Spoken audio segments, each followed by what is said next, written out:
The fraud investigator from Capital One asked me to verify the last 4 digits of my social security number, and when I did, she went quiet for about 11 seconds. Then she said, "Ma'am, are you aware that you currently have 14 open credit card accounts, 2 auto loans, and a personal line of credit totaling $387,422 in outstanding debt?" I was 26 years old. I made $41,000 a year, and the person who had done this to me was sitting 3 tables away at our mother's Thanksgiving dinner, spooning cranberry sauce onto her plate like she hadn't just eaten my entire future. My sister Renata looked up from her plate, caught my eye, and smiled. That wide, easy, gorgeous smile that had been getting her out of trouble since she was 4 years old. She had no idea I'd made that phone call. She had no idea what was already in motion. But to understand how I ended up sitting across from the woman who stole my name, my credit, my financial existence, while our mother passed the sweet potatoes and pretended the world was fine, I need to take you back. Way back. My name is Josette Venable. Most people call me Joe. In November of 2021, I was 26, living in Lexington, Kentucky, and working as a licensed veterinary technician at Bluegrass Equine Clinic, which is a fancy way of saying I spent 60 hours a week with my arm inside horses and my student loan balance inside my nightmares. I'm 5'3". I have a permanently crooked pinky from a miniature donkey bite in 2019, and I keep every piece of paper that has ever entered my life, every receipt, every statement, every scrap. My filing cabinet has a filing cabinet. That last part matters. Growing up, it was me, my older sister Renata, and our mother, Yolanda Venable, in a 3-bedroom rental off Richmond Road. No father in the picture. He left when I was 2. Renata was 6, and Mama never mentioned him without adding, "and good riddance," like it was part of his legal name. We weren't poor exactly, but Mama worked double shifts at the Toyota plant in Georgetown and still kept a calculator in the grocery cart. You learn things growing up like that. You learn that every dollar has a name and a job, or it disappears. Renata never learned that. She was 4 years older, 6 inches taller, and operated on a frequency I couldn't tune into. She was magnetic. That's the only word for it. Teachers loved her. Neighbors loved her. The checkout lady at the Kroger on Nicholasville Road would give her free samples and just look at me like, "And who are you?" Renata was the kind of person who could walk into a room owing everyone in it money and somehow leave with a gift bag. Me, I was the quiet one.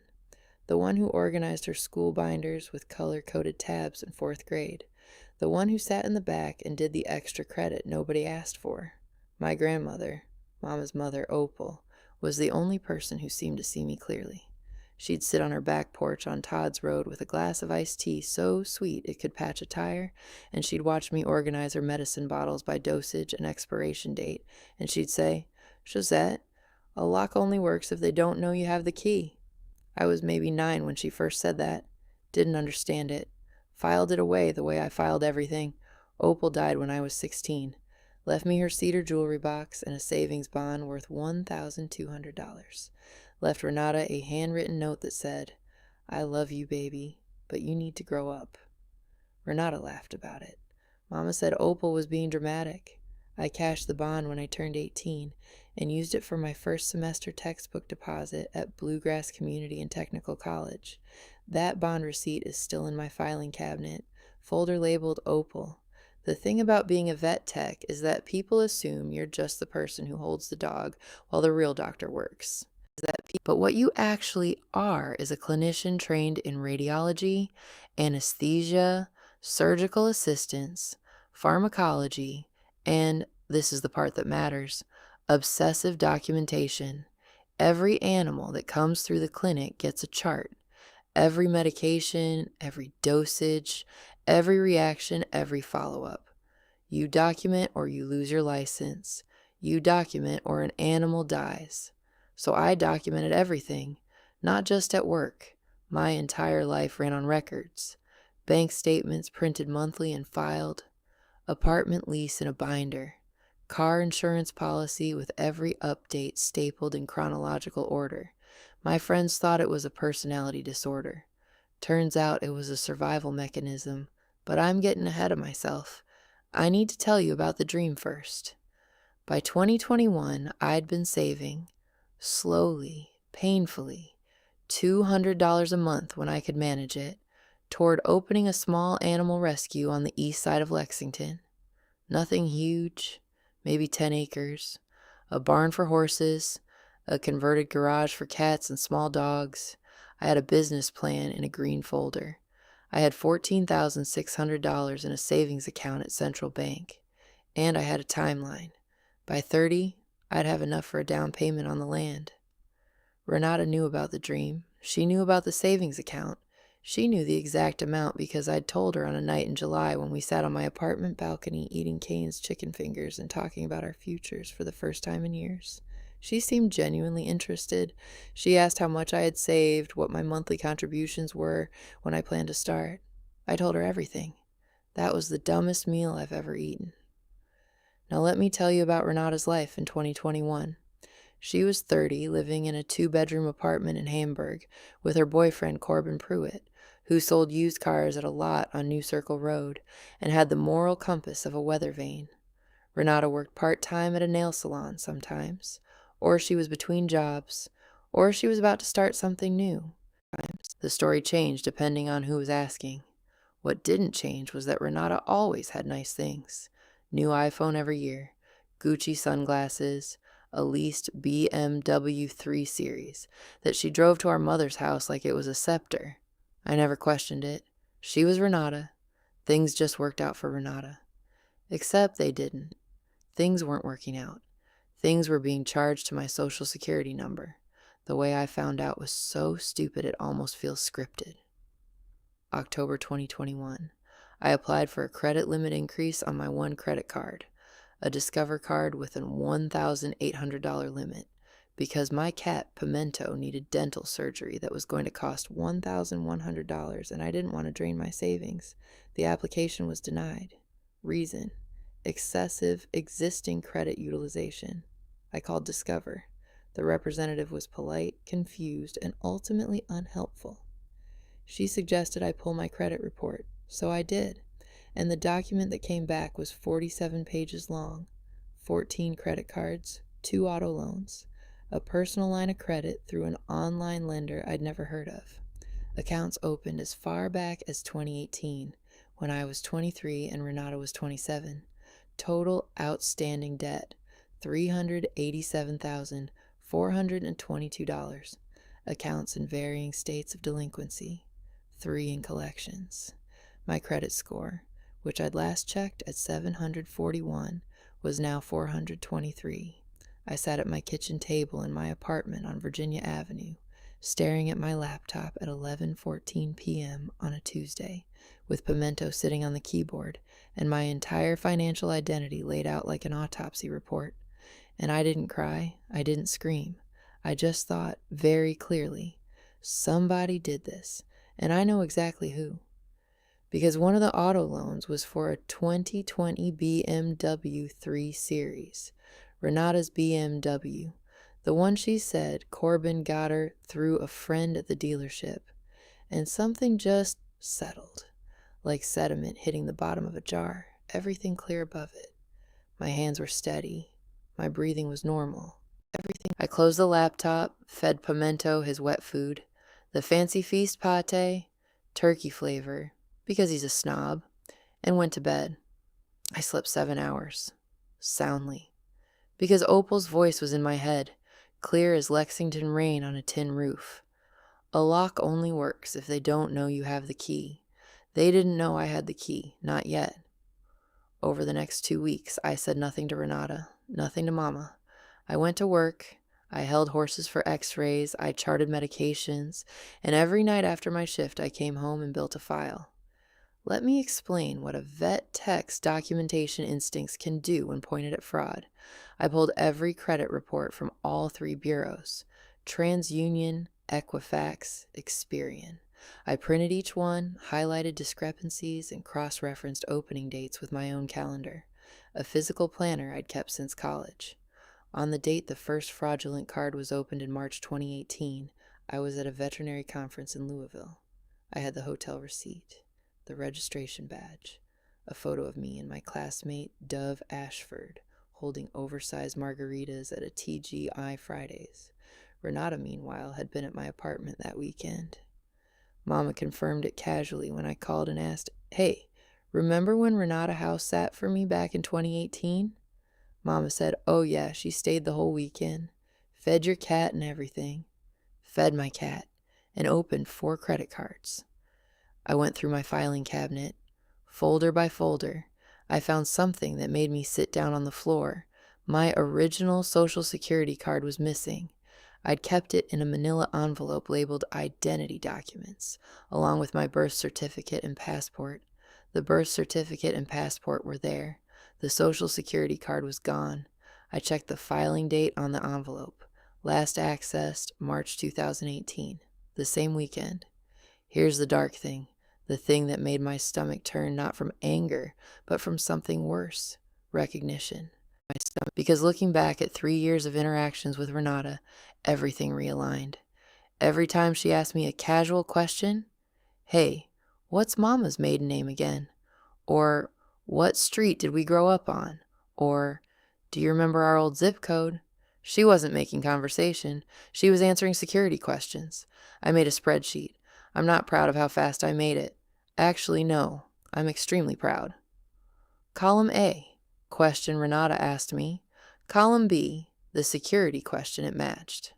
Column C, which fraudulent account used that question? 14 rows, 14 perfect matches. You want to know what it feels like to realize your sister has been wearing your identity like a costume for 3 years? It feels like finding out someone's been living in your walls, eating your food, using your name, breathing your air, and smiling at you across the dinner table while they do it. I didn't confront her. That's what the old Joe would have done. The Joe who believed that family means unconditional tolerance, that blood forgives everything, that if you just talk it out, people change. That Joe was bankrupt, literally. Instead, I made an appointment with a consumer fraud attorney named Ren Hollister, whose office was above a sandwich shop on Main Street in downtown Lexington. Ren was maybe 50, had reading glasses on a chain, a collection of succulents on her windowsill, and the demeanor of someone who had heard every terrible thing a human could do to another human and had simply decided to keep showing up anyway. I put my file on her desk. She read it for 20 minutes without speaking. Then she looked up and said, "How long have you known?" 12 days. "And you haven't confronted your sister?" "No." "Good. Don't." Ren explained the situation in terms that I, someone used to measuring ketamine dosages to the 10th of a milliliter, could appreciate for their precision. What Renata had done was federal identity theft. Under Kentucky revised statutes and federal law, this was a felony. Multiple felonies, actually. But, and this was the part that made me want to put my head through the wall, prosecuting a family member for identity theft is one of the most complicated, emotionally destructive, and frequently failed legal actions a person can undertake. Juries don't like it, judges don't like it, and families have a way of closing ranks. "Your mother," Ren said. "Does she know?" I said I didn't think so. Ren took off her reading glasses. In my experience, when one child is stealing and the other child is the target, the parent almost always knows something. Maybe not the details, but the shape of it. I didn't argue, because somewhere in the part of my brain that I'd been keeping locked, I already knew Mama knew. Not the specifics, but the shape. The next few weeks confirmed it. Thanksgiving 2021, Mama's house on Appian Way, the dining table she'd had since I was born, the one with the wobbly leg that Renata was supposed to fix 2 years ago and never did, turkey from Costco, dressing from scratch, the sweet potato casserole with the marshmallows that I always made because nobody else would. Corbin was there, wearing a polo shirt 1 size too small, talking about crypto like he'd invented it. Renata was wearing a new watch, a Michelle Deco, retail about $1,400. And when I complimented it, she said, "Oh, Corbin surprised me." I looked at Corbin.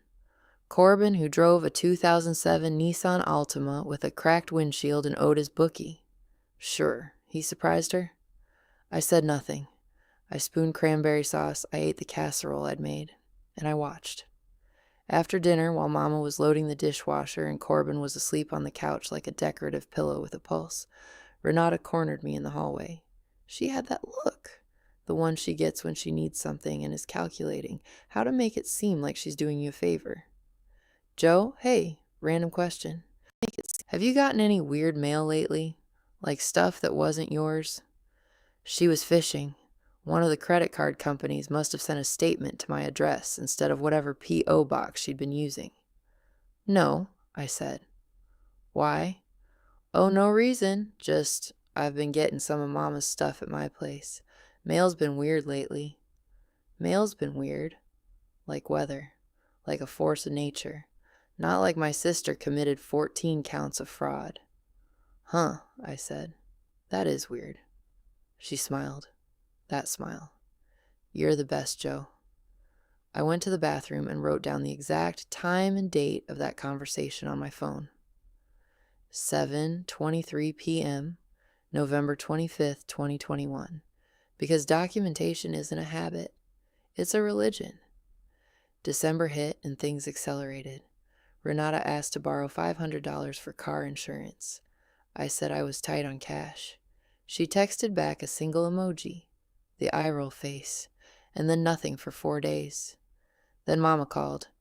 Josette, your sister says you wouldn't help her with her car insurance. That's correct. Baby, she's family. She's also 30 years old with a full-time boyfriend. That's not fair. Corbin is trying. Trying to do what exactly? Mama went quiet. Then, you've always been hard on her, Joe. You've always been jealous of how easy things come to Renata. Easy. Things come easy to Renata. Because Renata was spending my money, driving a car financed in my name, and wearing a watch bought with a credit card that had my social security number on the application. Sure, easy. You're right, Mama, I said. Things do come easy to Renata. I said it so flat that even Mama paused. But she let it go, because letting things go was what the Venable women did. That was the family operating system. Don't look, don't ask, don't disrupt the peace. 3 days before Christmas, I got a letter. Not from a credit card company, from the IRS. Renata had claimed me as a dependent on her 2020 tax return. I was a 25-year-old woman with a full-time job, my own apartment, and a cat with better dental insurance than half of America. And my sister had told the federal government that I was her dependent. She'd used the filing to inflate her refund by over $3,800. I sat at my kitchen table holding that letter, with pimento purring on my lap and a bowl of leftover chili going cold. And I laughed, not because it was funny, because the sheer audacity of it was so enormous it had lapped cruelty and come back around to comedy. My sister had committed tax fraud using me as a prop, like I was a mannequin with a social security number, which to her is exactly what I was. The cruelest moment came in January. I had been carefully, quietly freezing my credit through all 3 bureaus. Ren had guided me through the process. We'd filed an identity theft affidavit with the FTC. We'd reported the fraud to the Lexington Police Department, though Ren warned me that local PD would punt it to the feds because of the dollar amounts involved. We had a case number. We were building. And then Renata found out about my savings account. Not that I had one. She already knew that from the chicken finger conversation, but she found out that I'd moved it. In December, on Ren's advice, I'd transferred my $14,600 from Central Bank to a new account at a different institution under a slightly modified version of my name, middle name instead of first, to make it harder for Renata to access. She found out because she tried to access it, and it wasn't there. I know this because on January 14th, I got a call from Central Bank's fraud department asking if I had authorized someone to request a balance inquiry on a closed account. I had not. The person who'd called had provided my full social security number and mother's maiden name, but the account was closed, so no information was released. The next morning, Renata showed up at my apartment. She didn't knock.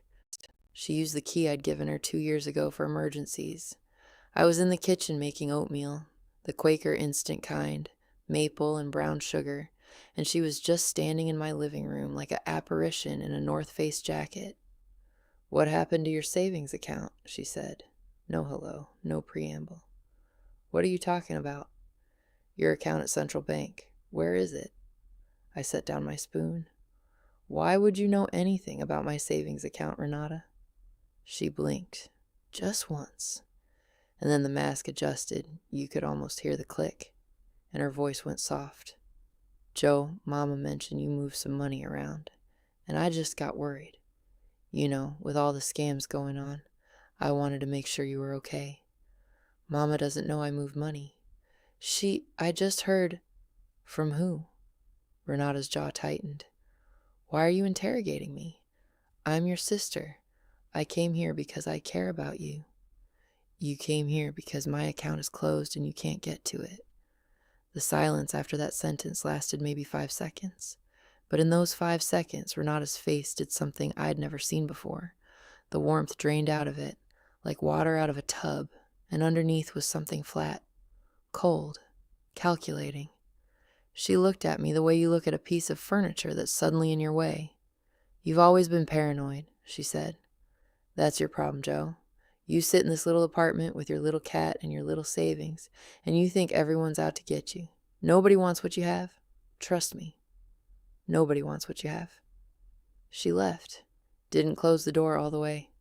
I stood in my kitchen with my oatmeal cooling and my hands perfectly still, and I thought, that's the last time she enters this apartment. I changed the locks that afternoon, $87 at Lowe's. Best money I ever spent. February through April, I went underground. To Renata and Mama, I was the same old Joe, showing up to family dinners, bringing the sweet potato casserole, laughing at Corbin's crypto predictions, asking Renata about her job search, smiling, always smiling, while behind every smile was a filing cabinet full of federal evidence. Ren Hollister became my war room.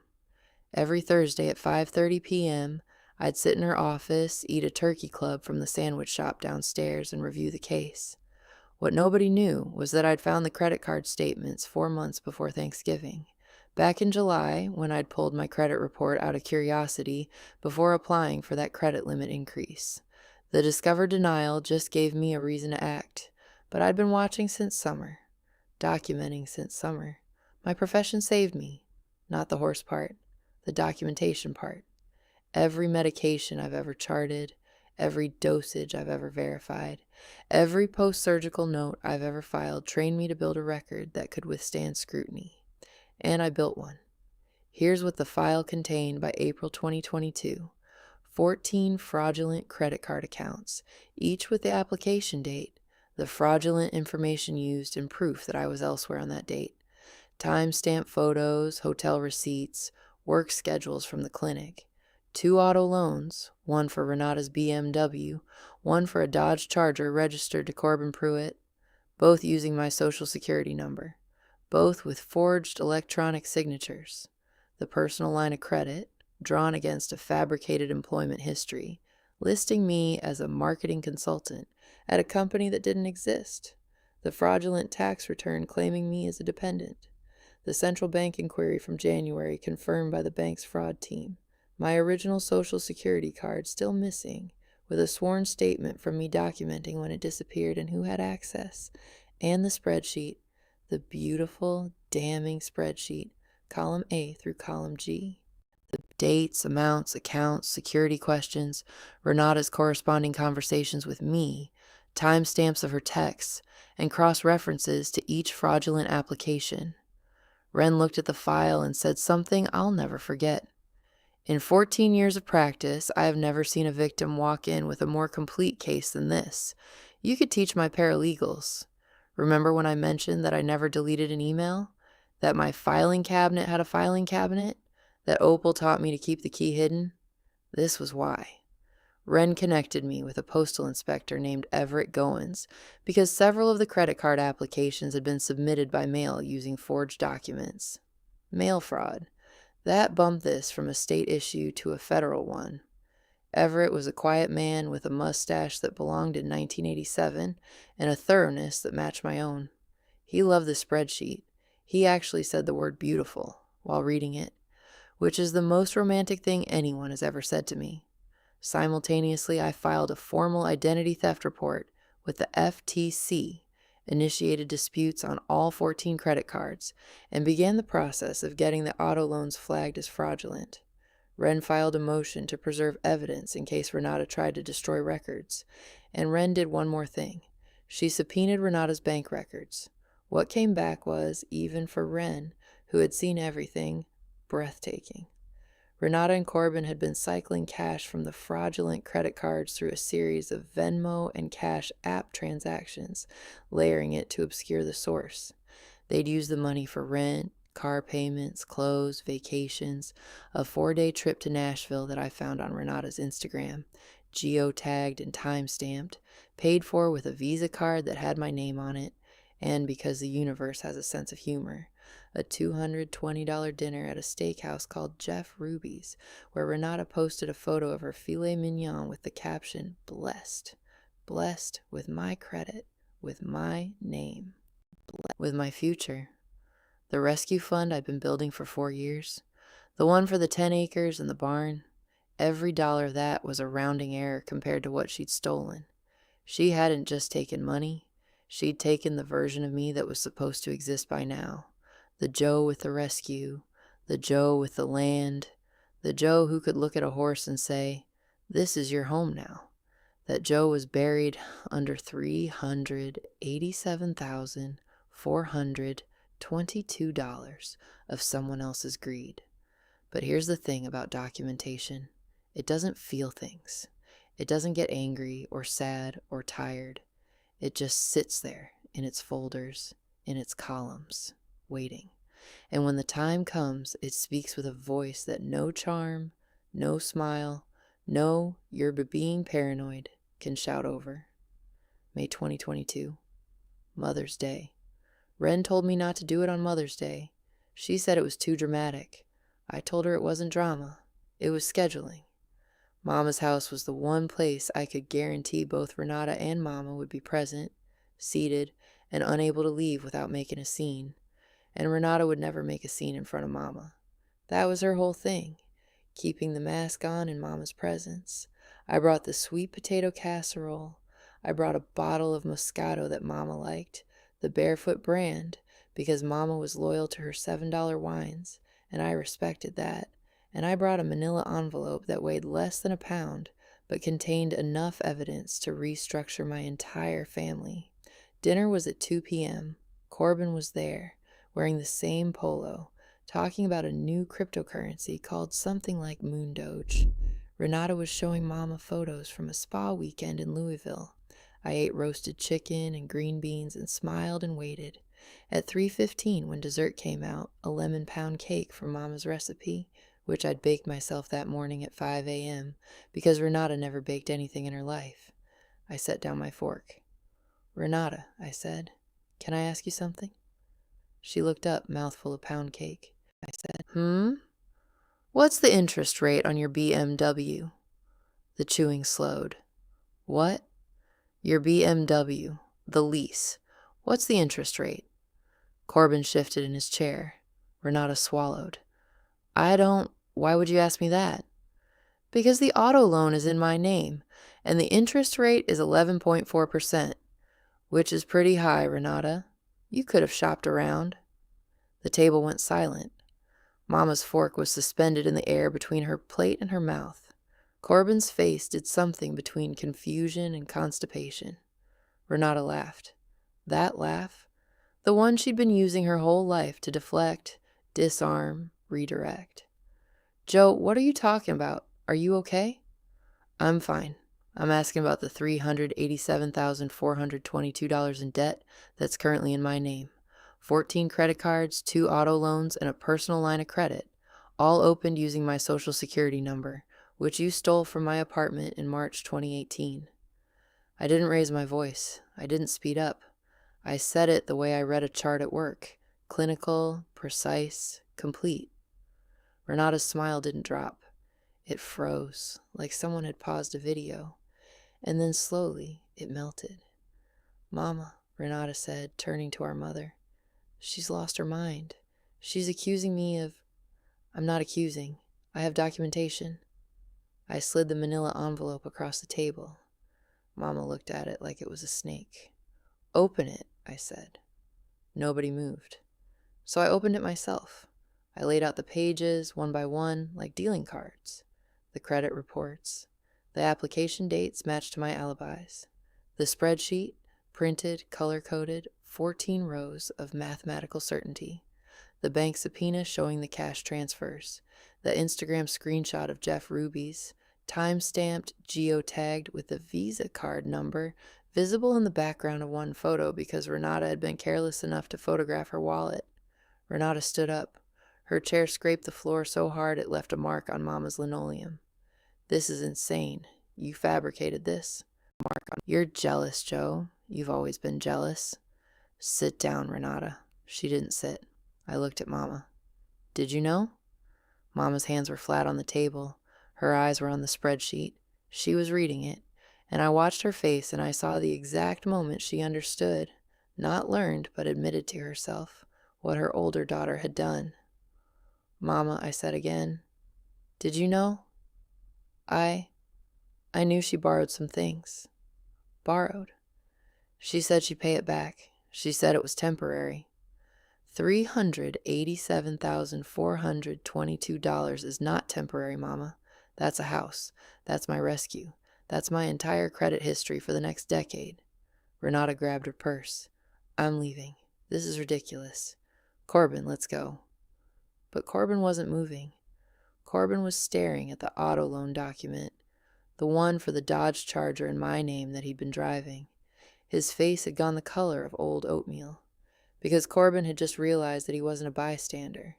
He was a co-conspirator. "One more thing," I said. I pulled out my phone and played the voicemail Renata had left me in January, the one she left the night after she came to my apartment about the savings account. The one where she said, and I'll quote it exactly because I've listened to it 41 times, "Joe, I'm sorry if I was weird today. I just worry about you, you know? You work so hard and you deserve nice things.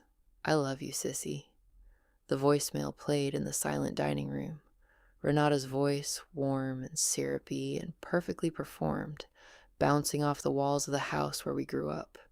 When it ended, I looked at Renata. "That was 12 hours after you tried to access my bank account, 12 hours after the bank's fraud department called me, 12 hours after you stood in my kitchen and told me nobody wants what I have." Renata's mouth opened, closed, opened again. "I have already filed with the FTC, the postal inspector, and the Lexington Police Department," I said. "My attorney has your bank records. The federal investigation is active. The credit card companies have been notified, and the disputes are in process." I stood up. I picked up my purse, a canvas tote from the Lexington Farmers Market, because I am not a Gucci person and never will be. Mama was crying. Renata was standing by the door, keys in her hand, mascara tracking down her cheeks. Corbin hadn't moved. I looked at my sister one more time. The sister who taught me to ride a bike, the sister who braided my hair for prom, the sister who ate chicken fingers on my balcony and cataloged my vulnerabilities like inventory. "You should get a lawyer," I said, 5 words. Then I walked out. The screen door closed behind me with that specific wooden frame smack that every Kentucky porch door makes, and the May evening was warm and the dogwoods were blooming on Appian Way, and I got in my Honda Civic and drove home and fed Pimento his turkey pate and sat on my couch in the silence of my own apartment and did not cry. Within 2 weeks, Renata hired an attorney, a guy named Trent Beckley, who mostly handled DUIs and small claims. He tried to contact Wren about a family resolution. Wren sent back a 3-page letter that, in polite legal language, essentially said, "There will be no family resolution." Within a month, the postal inspector's investigation had expanded. Everett Goins, beautiful spreadsheet Everett, found that Renata had also used a former roommate's identity to open 2 additional accounts back in 2016. The roommate, a woman named Paloma Reyes, had spent 2 years fighting collections calls she didn't understand. Whenever it contacted her, she cried for 10 minutes and then said, "I thought I was going crazy." Paloma filed charges too. Within 2 months, Renata was formally indicted on 12 counts of identity theft, 4 counts of mail fraud, and 1 count of tax fraud. Corbin was indicted on 2 counts of conspiracy. The BMW was seized. The Charger was seized. Their apartment lease was not renewed because, as it turns out, landlords don't love federal indictments. Renata called me once from a number I didn't recognize. I let it go to voicemail. Her message was 17 seconds long. "Joe, please. I don't know how to. Please call me back. I'm sorry. I'm so sorry." I listened to it once, saved it, filed it. I did not call back. Mama called me twice. The first time, she asked me to drop the charges. I said I hadn't filed criminal charges, the federal government had. She said, "You started this?" I said, "Renata started this in 2018. She hung up. The second time, 6 weeks later, she said, "I should have stopped her." I said, "Yes." She said, "I didn't want to believe it." I said, "I know." She said, "Are you ever going to forgive me?" And I said, "I don't know yet, Mama, but I'm not going to lie to you about it." That was the most honest sentence I'd ever spoken to my mother. It felt like setting down something heavy that I'd been holding in one hand my entire life while pretending it weighed nothing. The credit disputes took 8 months. 8 months of calls, letters, fax documents, reference numbers, hold music, and the specific exhaustion of having to prove repeatedly that you are who you say you are when someone else has been pretending to be you. But one by one, the accounts were flagged as fraudulent, removed from my credit report, and closed. My credit score as of March 2023 was 688 and climbing. The IRS corrected the fraudulent tax return after a 4-month review. I received a letter confirming that I was not, in fact, anyone's dependent. I framed it. It's on my wall next to Opal's prayer card from her funeral. Renata took a plea deal in August 2023, 18 months in a federal minimum security facility. Corbin got 14 months. Trent Beckley, their DUI lawyer, was in over his head from day one, and everyone in the courtroom knew it. Paloma Reyes sent me a card. It said, "Thank you for being the one who fought." I keep it in the cedar jewelry box that Opal left me. As for the dream, the rescue, in September 2023, I found a listing for 7 acres on the east side of Fayette County. Not 10, 7. A farmhouse that needed new plumbing, a barn with a roof that leaked in 2 places, and a fence line that a determined goat could breach in under a minute. The asking price was $132,000. I had $22,400 in savings by then. The original fund rebuilt slowly, plus a small restitution payment from the plea deal. I couldn't afford it, not alone. But Ren Hollister knew a nonprofit that funded agricultural rehabilitation projects, and Everett Goins, in his quiet, mustachioed way, mentioned that his brother-in-law was a contractor who owed him a favor, and Dove Ashford, my friend from vet school, the one in the TGI Fridays photo, had been wanting to go into practice with me since 2019. We closed on the property in November 2023. I signed the papers with my crooked pinky and my legal name, my real name, the one nobody gets to use but me. And I stood in the barn with its leaking roof and its smell of old hay, and I thought about Opal. A lock only works if they don't know you have the key. I'd kept the key, for years, through every casual question and every Thanksgiving smile and every, "You're paranoid, Joe." I'd kept the key, and when the time came, I used it. The rescue is called 7 Acre Grace. We have 4 horses, 11 cats, 6 dogs, 2 goats with absolutely no respect for fences, and a 3-legged beagle named Chairman who runs the place with an iron paw.